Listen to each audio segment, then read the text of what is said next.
This chapter covers 3 or 4 miscellaneous topics that didn't fit in very good in the other chapters. This first lesson is going to talk about variable scope. And we've already looked a little bit at variable scope when we talked about passing method arguments by value and by reference. And we'll cover that again as part of talking about scope. But we're also going to look at 2 other levels of scope, block scope and class level or global scope. So let's start at the bottom and talk about block scope. Block scope refers to the fact that when you declare a variable inside a block, the scope or the lifetime or the visibility of that variable is only within that block. Let me give you a very good example that's simple to understand. We have a for loop and we introduce a loop control variable j. So here we'll have simply a loop that loops through 100 and it writes out the value of j. And hit the semicolon right here. You see I've got an error under the j. And let's take a look at that. The name j does not exist in the current context. And what that means is that within this block, this for loop block, and it's a block even though we don't put curly braces around it, that is the scope of the variable j. Once we finish the loop, then the compiler gets rid of or erases from memory completely the variable j and its value, so that when we try to reference it outside the block, it says the name j does not exist. We can even do that within just a standard block that we write in code. We don't do this very often in programs, or at least in the programs I've shown you in this course. It's going to be very hard to get the value a in here. Maybe I can do it like this, because IntelliSense can't find a. So once again, here's a block, started with the curly brace, ended with another curly brace. Then we try to write out the value of a, and again we get the same error message. The name a does not exist in the current context. So that's what we're talking about when we're talking about block level scope. And that's why when I write a for loop, I always declare the variable, the loop control variable, inside the loop.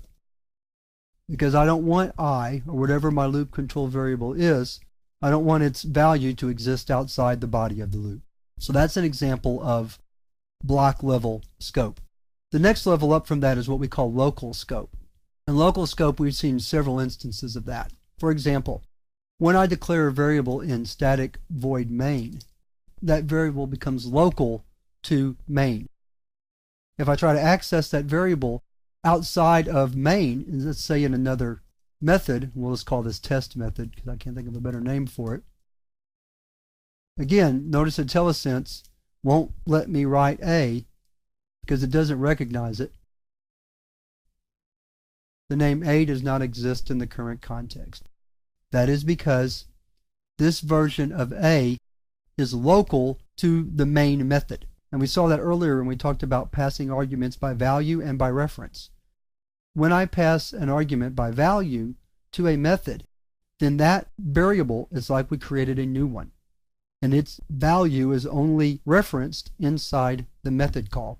Once I move outside the method call, then that value is gone, the parameter is gone, and I don't have access to that value or even the variable itself. The last example of scope is global scope.